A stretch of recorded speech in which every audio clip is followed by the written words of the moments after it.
Welcome to Bourbon-n-Blockchain. This is the March 17th, 2022 broadcast. Happy St. Patrick's Day to our Discord and to all our listeners. Tonight we have two special guests from our BnB Discord, two of our most valuable contributors, Rosie B. and Christine.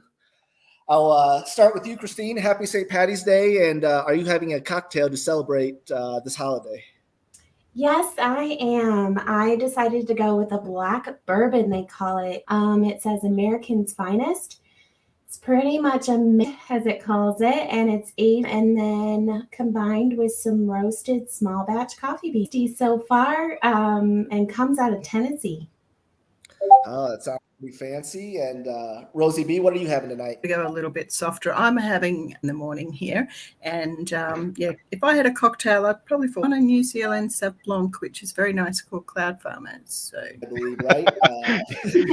Definitely. Last Thursday is when I started, and now I'm having a nice just talking about crypto. I bought one pack of Top Shots, and I didn't get anybody good, but they looked pretty cool. You know, it was a cool way to collect cards on the blockchain. Mm-hmm. But well, let's go on to the market. Draco, what are you seeing in the Bitcoin market? boring, and it's sideways. All right, not a whole lot there. No, yeah, I mean, I think we've created some new higher lows. So we're it looks like Bitcoin's fighting to stay above 40K. I don't know how long it will do that, especially in this market with not a lot of large moves coming through. And one of the more concerning things that we've seen is that we keep going up and bouncing off of target numbers. And if we continue to do that over and over and over again, those target numbers that we're trying to break through, those will end up becoming resistance levels that are going to become more and more difficult, and it'll push us farther back down. So at some point here, Bitcoin's going to need to make a decision and go up or down. And if it goes up, that's going to be great. If it goes down, then it's going to extend potentially this bearish sentiment that we're in right now. So that's it for Bitcoin. And then Ethereum kind of had a little jump out this week, or last couple of days.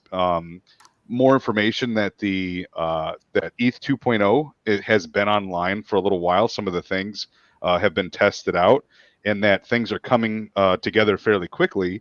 And with that could come, the triple halving that they've been talking about, where, the proof of stake starts to take over. So I think that a lot of people are starting to get on board with Ethereum as well, and it's starting to go up and surpass the amount of gains that Bitcoin's having, which could be a good thing as well. Nice. Appreciate the update. Let's get into some articles from the news. Hopefully we'll get this one loaded up. But while this loads up, I'll tell you what it is. So Mark Zuckerberg announced earlier this week that Instagram is going to utilize NFTs. He didn't get into specifics, but he said in the coming months, he hopes that users will be able to mint NFTs on Instagram. So my question to you, and I guess we'll start with you, Draco, is are you going to use Instagram's NFTs, and do you trust Zuckerberg in this space? So I'm probably not a very good person to talk to about this. I don't use any social media platforms for any type of personal use at all. I'm not a fan of social media at all. I don't use Facebook. I don't use Instagram. I don't use Twitter outside of Crypto Draco. I just disagree with a lot of what it deals with and what it promotes. And the whole reason why it exists is to use your own hubris against you to collect data. So I'm aware of that personally, and I disagree with that type of behavior, so I don't use it. If I were using it, I would probably just use my own NFTs. And if that wasn't an option, I'd probably be kind of upset about that. So yeah, I would probably not give any more money or funding to Mark Zuckerberg in any capacity if I could help it. Yeah, I agree. I worry that it's going to be like a data collection, data mining type of scam. Yeah, you're going to download an NFT and then it's going to watch you while you're on your computer. It's going to look at you like a creep and watch what you're doing and report it all and whisper it to Mark Zuck. Christine, do you have any opinions on this? Kind of, yes. In the past year, I've kind of backed off of both Instagram and Facebook. But I'm a little confused as to why one would actually want to mint an NFT on Instagram. Many people are already cautious of the platform. When you join, you accept whatever they tell you, or you don't join. So it opens your information to them as well as to all of their partners. So for me, it seems to be an open invitation for abuse. And Instagram minting NFTs gone wrong. I mean, the NFT platforms already struggle a lot with scammers inside of the crypto space. And we know that Instagram struggles with security itself. So for me, when I first read this article, I was like, man, this seems like a big Mac of security issues and trouble for all users. And will Instagram put out an educational video about protecting one's NFTs and safely minting? I think not. Yeah, I agree. I think the only good thing might be that maybe he creates like an easy on-ramp, off-ramp to where you get new users into crypto. So, maybe you'll get a lot of first-time crypto users onto the, onboarded. But other than that, I'm pretty skeptical of it. Rosie, what do you think? Yeah, I'm a little bit like Draco. I'm not a big user of social media, but I am a little bit fascinated by how they drive human emotion and human decisions and FOMO. And I definitely think that part of their branching into NFTs, they will work out how to tap into that FOMO, but why would they do it? And really, there's only two things that Instagram need to do, and that is generate revenue and collect data. Well, they're already collecting data, so how does the NFT add to that? I would suspect maybe by productizing some of their advertising. I'm really curious to see how it plays out. I don't really see the value benefit in it, but then I don't see the value benefit in a lot of things that happen on social media. But yeah, would I trust Mark Zuckerberg? Look, at the end of the day, they're running a business and they answer to shareholders, whether we like them or hate them, and I don't like them. It is what it is. And if we choose to participate, then we're contributing to that. And there's a large volume of people that will continue to contribute to that, whether we do or not. But for me, it's a no, because it's, I think the NFT space is going to have a clear up, not get messier. And I think this makes it messier. And we definitely will see more clarification, I think, in the NFT space over the next 12 to 24 months. So, yeah, I feel like the people we talk to, like in our Discord and just people that are in crypto right now, they all kind of want to get away from big tech. Like a lot of people are getting into crypto to get away from big tech. Mm-hmm. And now big tech's finally starting to get into crypto, so it'll be interesting to see how it plays out. Yeah, Rosie, I think that was really well said. And the one thing that I'll add to that is, and I thought of it while you were actually talking about this, I think that people like Mark Zuckerberg in the hive that can, that is surrounded by him, all of the Neuralink idiots that are all connected to his brain. I think that what they're probably trying to figure out, which would make sense, is why do people buy certain things? Why do certain NFTs get a ton of attention? And why are some NFTs more valuable than others when all they are is a bunch of pixels and colors on a screen, right? So like, for example, why did Bored Ape Yacht Club become the biggest NFT, and why is it so valuable? And why, same thing with, some of the other ones. Why are they standing out above the rest when some of them, that have no traction whatsoever have way better artistic value?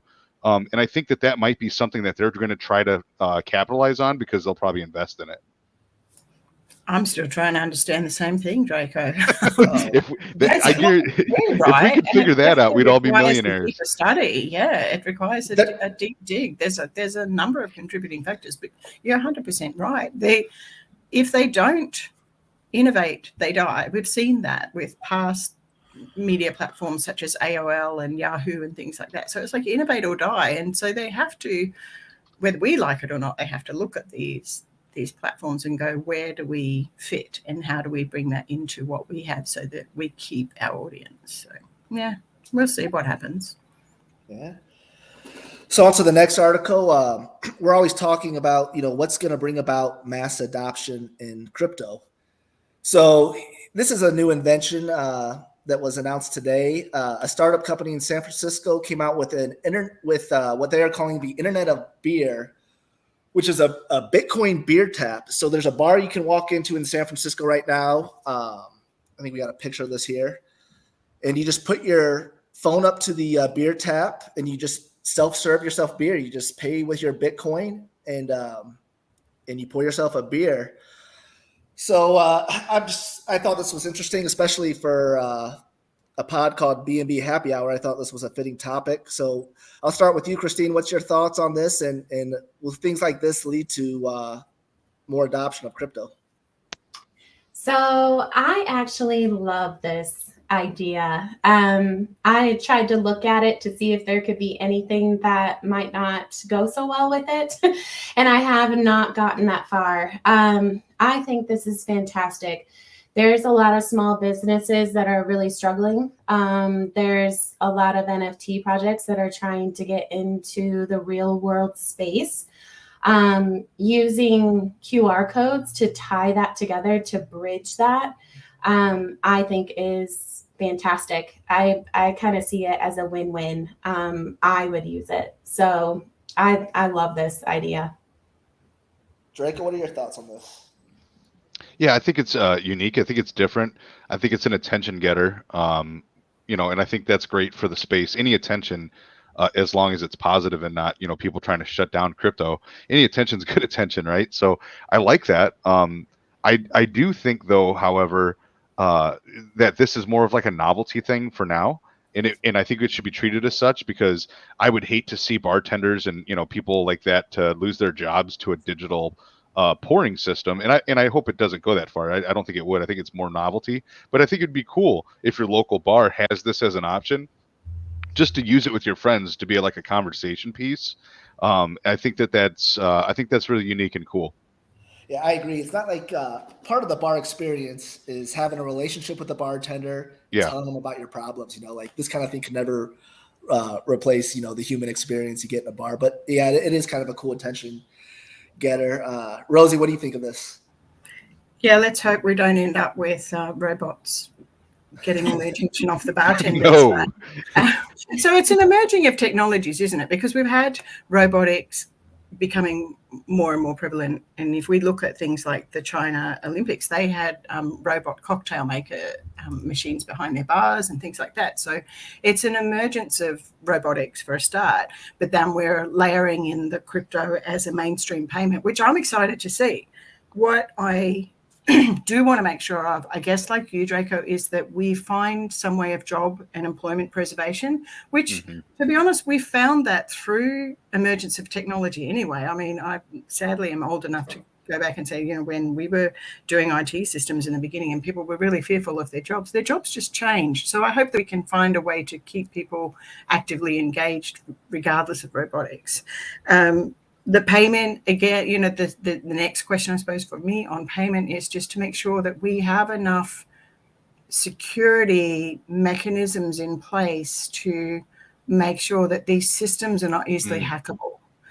Because for me, security is always a very big concern, but quite often it's an afterthought.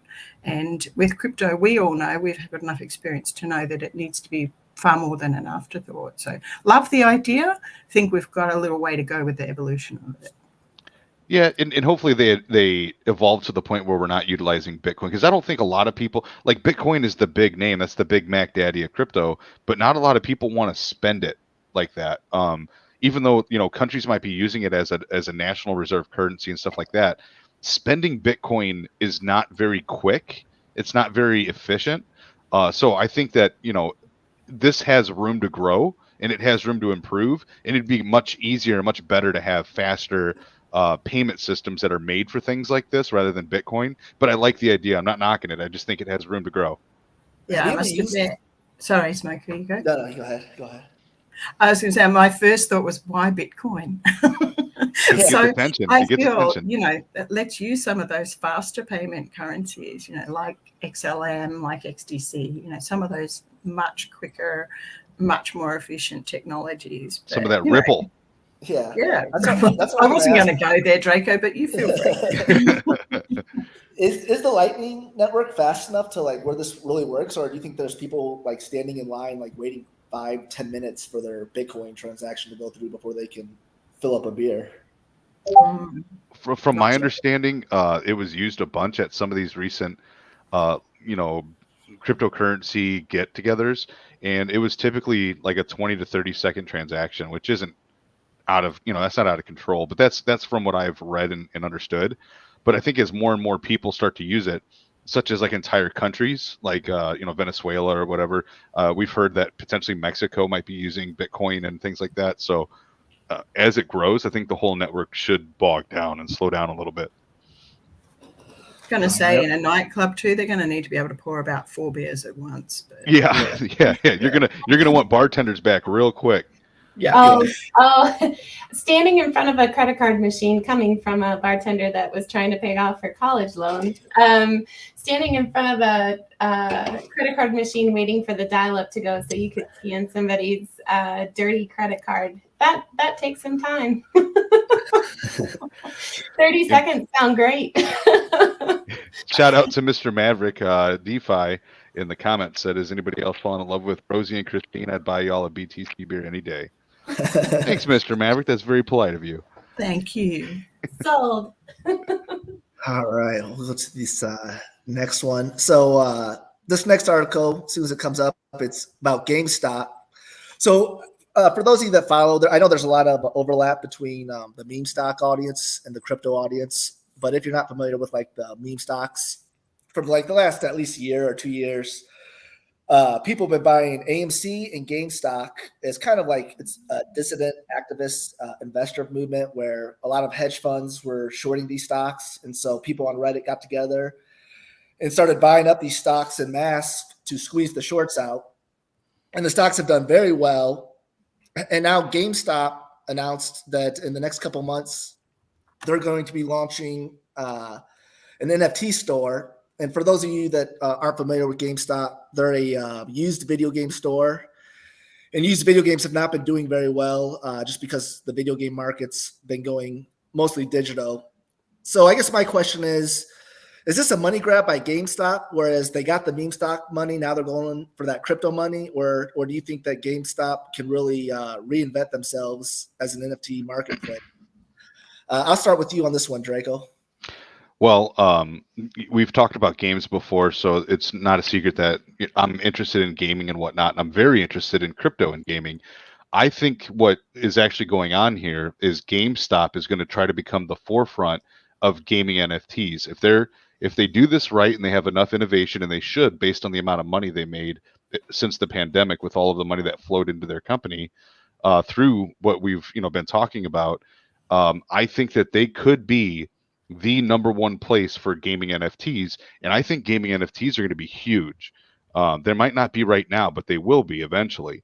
And if you go to GameStop, a trusted source to get those NFTs, I think that's what people are going to want. They're going to want to go to they're not going to want to play games and get hacked and lose their money or get scammed and all of this stuff. They want to go on their device, if it's an Xbox, a computer, or a PlayStation, whatever it is, and they want to get their NFT for their avatar.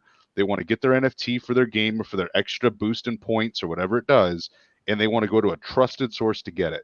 And if they do it right, they could be the number one trusted source in the world.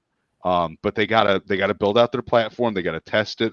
They've got to build up to that. I don't think it's going to happen right off the bat. So I think this is a great play for them, and this is potentially how they survive as a company. Christine, what do you think about this? Yes, so I'm excited to see this. GameStop, I'd have to look back, but I think they went through a really rough patch even back in 2009, somewhere around the recession. And so they struggled all through that, downsized, closed a lot of their doors. And I think it's going to be like the comeback kid. I'm very excited about it. I think it's next level for them. I think that if they take their time with it, I think it could be a real game changer for a few other, I guess, competitors that might be in the marketplace right now. So fingers crossed for them. They've gone through a lot, so they're not naive to challenges, I would say, as a company. So I am very curious to what they're going to do in the future. Rosie B, you got any thoughts on this? A little. I'm not super familiar with GameStop because I'm not a gamer. Please don't hate on me, people. But I do remember the story about GameStop last year, and basically the small time investors basically bringing the institutions to their knees, and I loved that because it brought about that real awareness that it's not, crypto is not just a game, as a pun. But in terms of GameStop, we see two sides in this NFT and gaming marketplace, and I'm really excited to see what unfolds, because we have the NFT marketplace as it exists now, which is trying to bring in the gamification, and they're ambitious, but quite often we're seeing that they're making claims about what they can develop in ridiculously short periods of time. They're not delivering, and then they sometimes lose that momentum because they don't have that rich experience of the gaming platforms. Then you get somebody with the rich experience of the gaming platforms who are trying to enter the NFT marketplace. I would love to see GameStop find a really good NFT player that they can merge with and bring the best of both worlds, and they would be completely unstoppable. So they're partnering with Immutable X. Amazing. Immutable X have a fairly wide range of what they're offering, who they're trying to bring in. So will they get the focus that they need from Immutable X? I'm not sure. Be interesting to see it play out. Yeah, and I think the space could use a brand name like GameStop as like a curator. Like, there's a ton of NFT games coming out right now, but other than like Gala Games, like I don't know what's quality and what's not. So I think having GameStop involved with NFT gaming would be great for the space, just because you know that there's going to be somebody doing some quality control with these games, so you know that they're not like completely garbage. Yeah, and I think that the AAA gaming system is going to catch on to this. They've been trying to make money through their gaming systems for years, right? You can do downloadable content, you can do this, you can do that. If they could just swap their system a little bit to utilize NFTs, they could be that much bigger and better, make that much more money, right? So I think that that's probably the direction that AAA gaming is going to go, and AAA gaming is going to destroy these little tiny NFT games. And it's going to be making a lot more money as well. So yeah, I mean, those are all really good insights. But obviously, it looks like the people at GameStop are hiring the right people to help them with their company.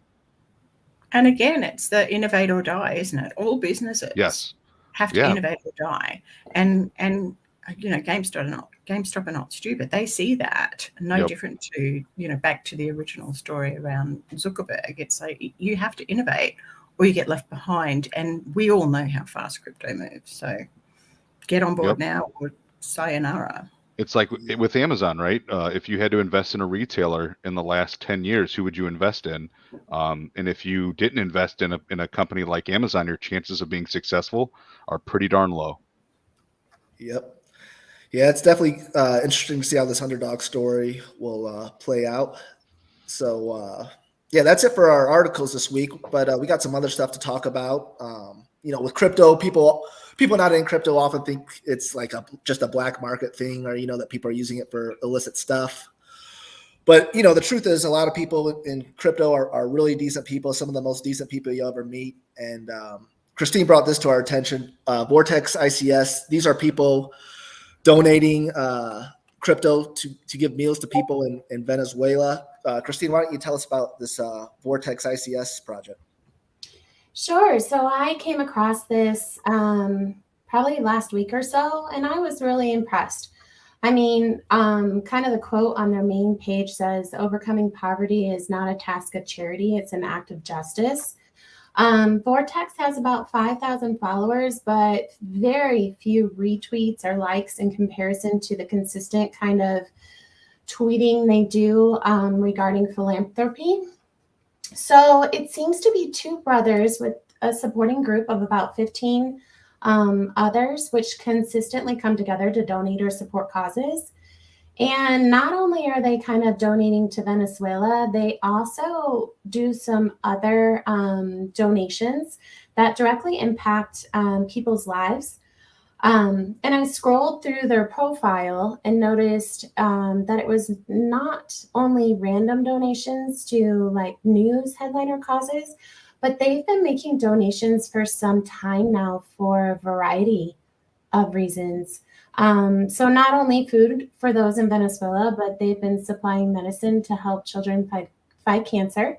They support elderly populations in more third world countries, and suggested even kind of a water tank for those in Yemen. So that was really, really interesting.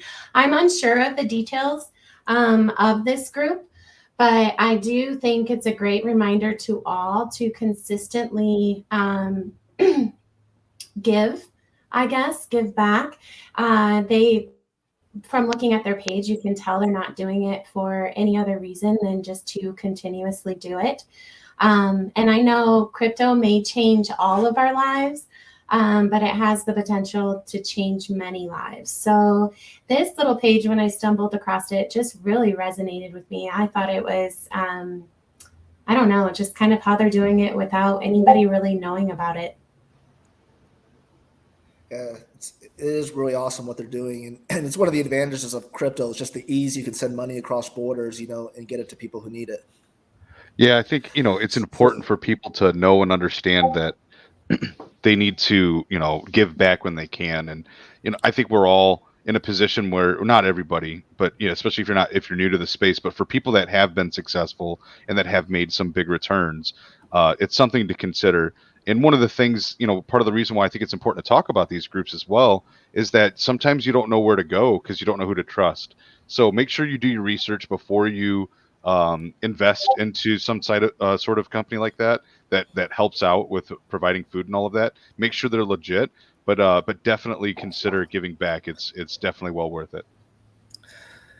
And Christine, can you tell us about this faceless universe one? This has to do with Ukraine, right?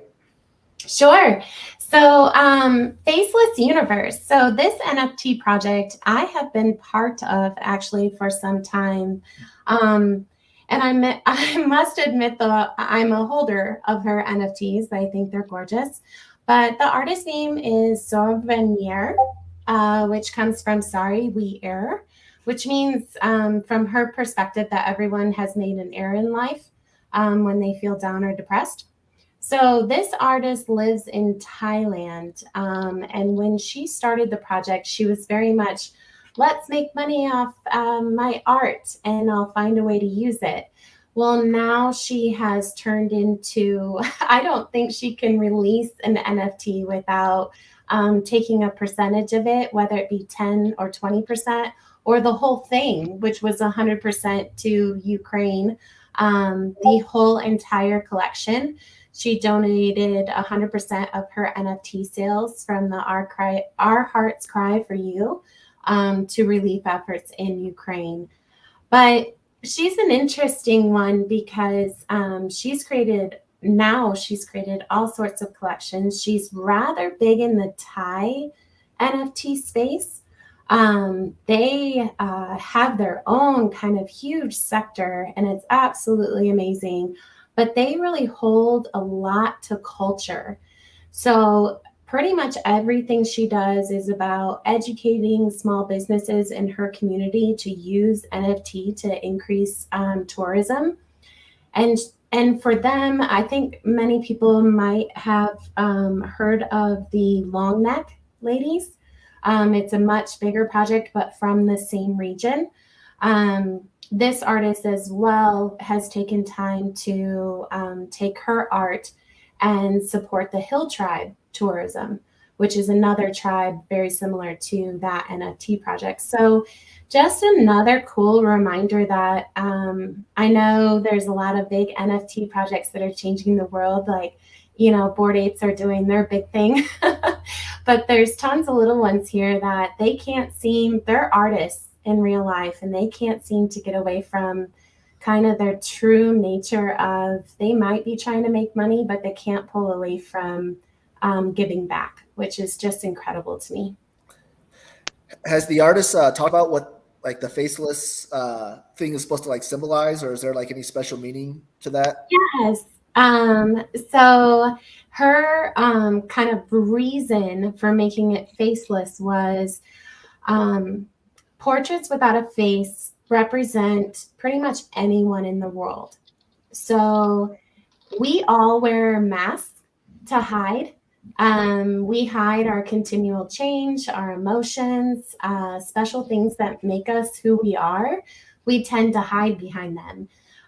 So her kind of take on this was to fight those emotions and still come forward, even if you don't have a face, still present yourself in a beautiful way. So that was kind of her take on it. Hopefully I said that right and according to what she views it as, but that was my impression.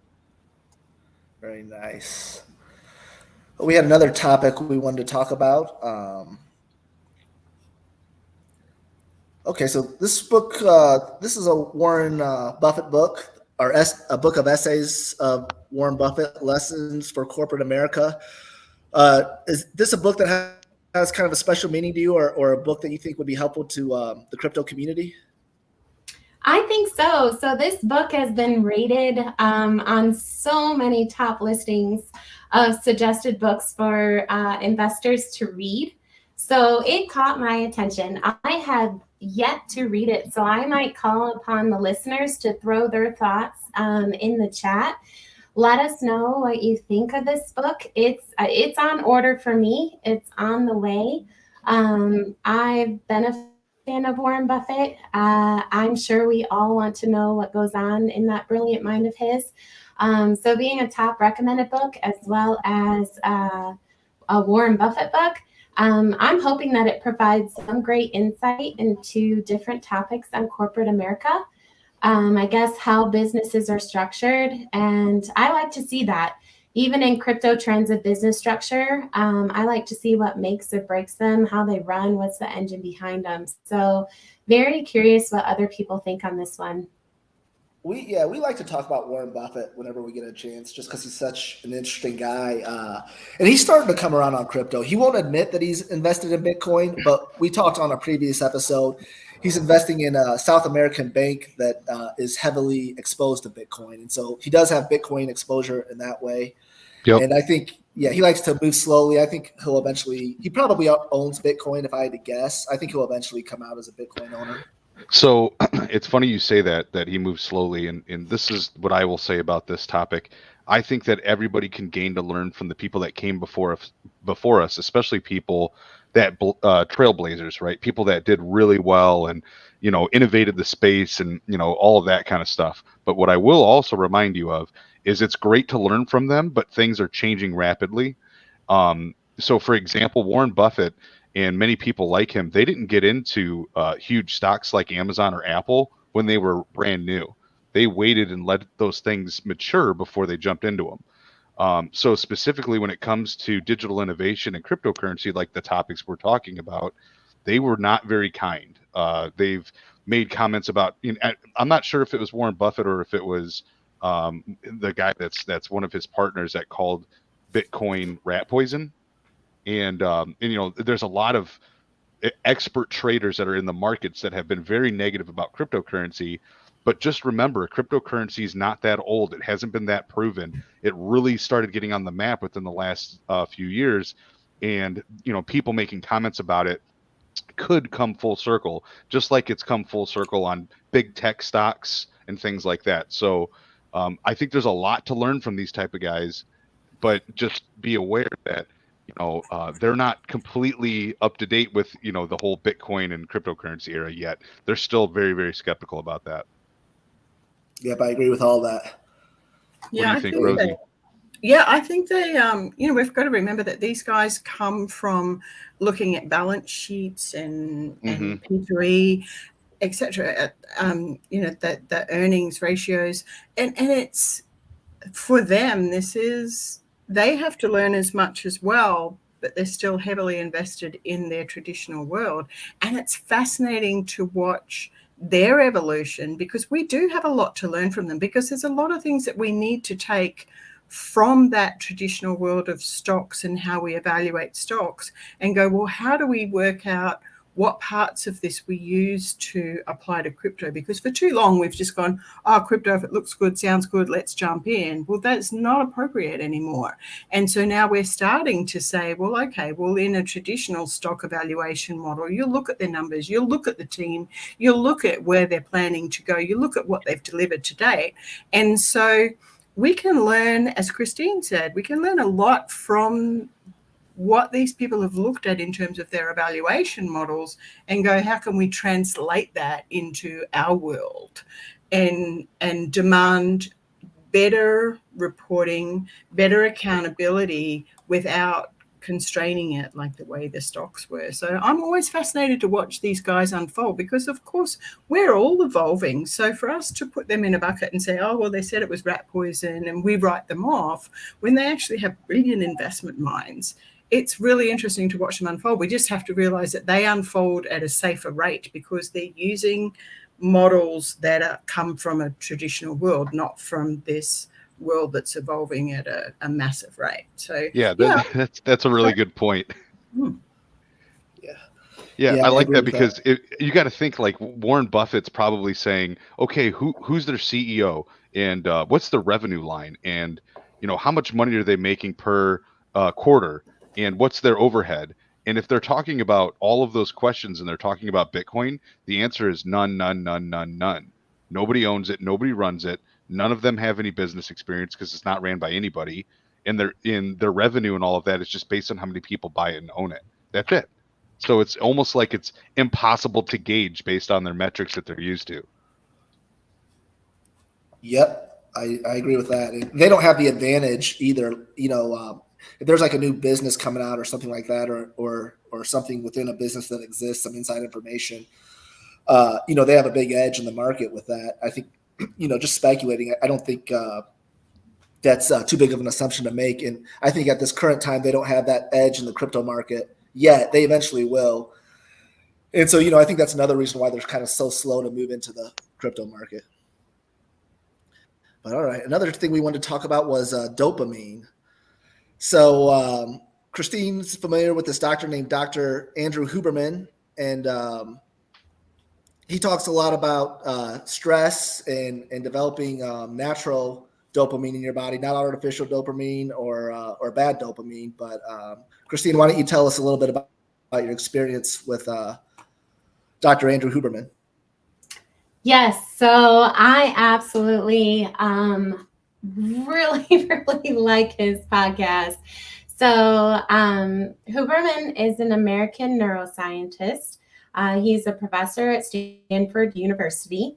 If I'm ever on a road trip, his podcasts are in the lineup to be listened to. Not only does he talk about how you can eat certain foods or adjust certain factors in your life to achieve different outcomes, but he explains how it relates back to the brain, the science behind it. And that's where I get completely fascinated. Dopamine is interesting to all of us. And if you say you're not interested, you are lying. Dopamine lies at the heart of addiction to all things. Crypto in itself has been compared oftentimes. I've heard threads on how gamblers will not do well in crypto because it can be a high stress environment with constant financial decision making, high hours online. You are stressing your body in crypto, and you're trying to make decisions on top of it, and you're rolling from, is the chart high, is the chart low, is this a good project, is it not? So he kind of breaks it down when it comes to dopamine. A lot of people go with healthy items like coffee or chocolate, exercise, drugs, of course. So the big thing that he always does is he brings it back together. So he'll give you, like even in this episode on dopamine, he gives you 14 different options. And then he tells you how it's going to relate to your brain. So on this one, he says, and I thought it was kind of interesting, never chase dopamine And it's kind of funny because in crypto we say never chase, never chase that chart, like never chase the green. So individuals, I guess, they have to establish intermittent schedules to release their dopamine. So the hype of gaining a reward, I guess you could say, releases dopamine. So it drives you straight back into that same kind of behavior to try and find it again. So that's why I kind of wanted to highlight this particular podcast of his, because I see that so often in crypto. They get a really big win in a project, and so they try to duplicate it. And it's essentially, I guess, in a really dry way, is they're trying to chase that dopamine high that they got before. It was a reward. So it's probably you experienced a really high set of level of dopamine when you got that win from that project. So you're going to round right back and try and get it again. Dr. Huberman kind of lays it out when he stresses the point of finding your baseline. And then once you've found that baseline, use that to build off of. So you're more manipulating your dopamine than actually chasing for it. And I thought that was absolutely fascinating. So Yeah, that's a unique way to put it. Mm-hmm. Yeah, and it's funny you said duplicating a win. It is probably good to learn about this kind of stuff because I think a lot of the devs and scammers know that we're trying to duplicate a win. And so you see a lot of these, forks, all these strong block forks or own forks. They know that we're chasing that dopamine rush, trying to repeat that win. And so I think learning about, a lot of the stuff that Dr. Huberman's talking about is important so you can use self-control and, not let these scammers take advantage of you. Yeah, and I think that it's important because I think what a lot of us see from the people that we interact with, and I'm guilty of this too, so I'm not pointing the finger. I'm actually just bringing attention to this. I think a lot of us, we overwhelm ourselves on purpose. Like we do 100 hours of research in a very short amount of time. We get into projects, we're hyper focused on those projects because we don't want to lose money, we don't want to lose opportunities because there's information coming out daily, and then we overdo it, and then you need to take a break. It's like you overstimulate yourself and then you have to take a cool off, and I don't think long term that's healthy. I think we need to find ways to, as a group or as a community, like, okay, know when there's too much, like just you should be able to recognize when you've put the gas pedal down too hard for too long, and you need to just kind of get off the throttle a little bit so that you don't overwhelm yourself. And then if you do find yourself overwhelming yourself, you need to take breaks, and mental health checks are very important in this space. Yeah, absolutely. There's no question. Breaks are very important in this space. Yeah, well, looks like that's everything we had on the list to talk about tonight. Do any of you have any parting words for the audience before we wrap this up? I just want to add on the brain science, if I could. I think, crypto gives us this opportunity to be really honest with ourselves about what drives us and what our emotional drivers are, and what are as Christine says, what are the dopamine hits that we get out of that. And the more we become aware of that, the better we get at our decision making. But we have to be really honest with ourselves around it. And I'm fascinated by what happens under the hood, in our brains, and what happens with the chemicals and what the chemical drivers are that are driving some of that decision making. I really loved that podcast. I totally recommend everybody listen to it. And another book that's amazing is Dr. Norman Deutsch, who was one of the original writers around neuroscience, and he wrote a book called The Brain That Changes Itself. Because when we understand some of the chess that's happening in our brain without us even being aware of, then we can question that more. We can be more open to not just how do I be more, how do I do more, but how do I do better, and how do I really address what my drivers are when I say I'm not being emotional, but actually I am. because crypto gives us the most amazing opportunity to be honest with ourselves, because it's just us. It's like trade. It's the thing I love about trading. It's like it brings us face to face with ourselves, warts and all, and we have an opportunity to blame the market or blame this or blame that, or we have an opportunity to go, okay, what do I need to learn from that? And I think that's the great thing about being in this very early space, is that we have the best opportunity to do that. And it's incredibly exciting, because what it helps us to be, and therefore helps us to help other people to be, is mind-blowing. And I absolutely love it. And I think we don't pay enough attention to both the emotional cycle and the brain science that happens under the hood around every decision we make. And if we look at that and we overlay it with what we're doing in crypto, then that can not only change our results, but change how we feel about our results and how we influence others and change other people's lives as well. So kind of a bit deep, but that is like like that's the thing I love about it. So I don't think I could have put it any better. I really don't. I would say, one thing, if you're ever questioning, am I gambling or am I investing?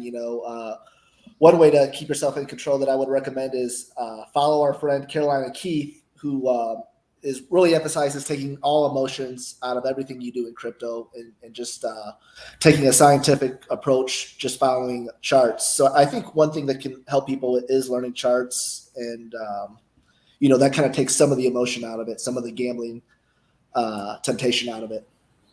100%. But how many people say they don't have any emotion, when really, if they looked at their decision making and what drove that decision making, they did have emotion. I'm not talking about Keith, of course, but it is, Keith's advice and Keith's reminder of take your emotion out is that people will make a declaration on the surface that they're taking emotion out. But when you overlay it with the understanding around what's happening at a dopamine level, as Christina's like with the article, you understand that you can think you're taking emotion out, but what's happening under the hood. And that's when we have the power to really change the results and go, okay, well, I'm saying at a surface level I don't have emotion, but guess what? I actually am, because I'm getting these hits out of it that are feeding that kind of underlying subconscious emotion. Yes, I completely agree. You can never think that you do anything without emotion.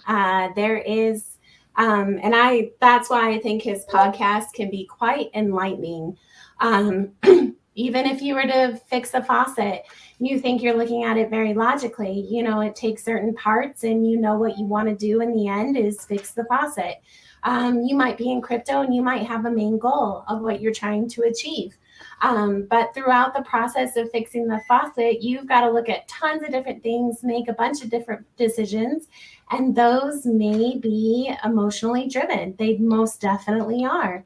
And when you get done, you will have an emotional high of feeling accomplished. You can't deny it. It is there. So I very much agree with using all the tools that you can, like charts, good communities, making sure you surround yourself with people that are trying to do research, trying to look at things logically.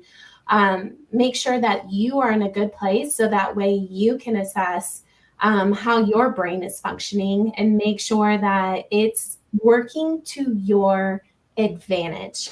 You don't want to let it take the reins. You want to be in control. And that's what I really, really like about this. And to note, thank you for having me on here. That's what I really, really enjoy about Bourbon-n-Blockchain, and kind of why I was excited to get on this live event tonight.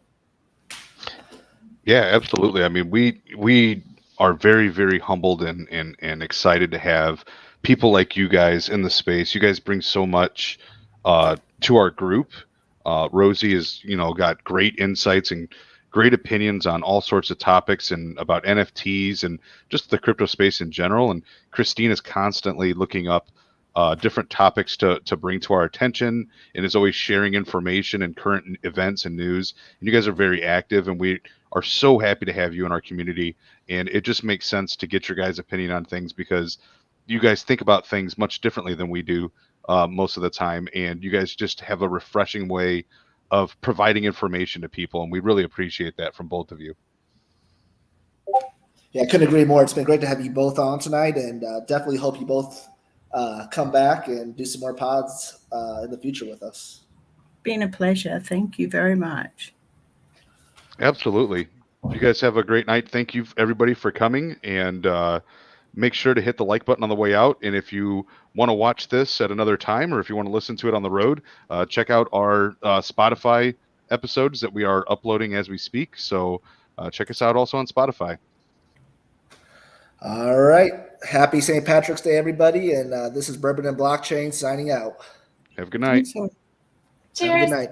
Thanks, all. Cheers.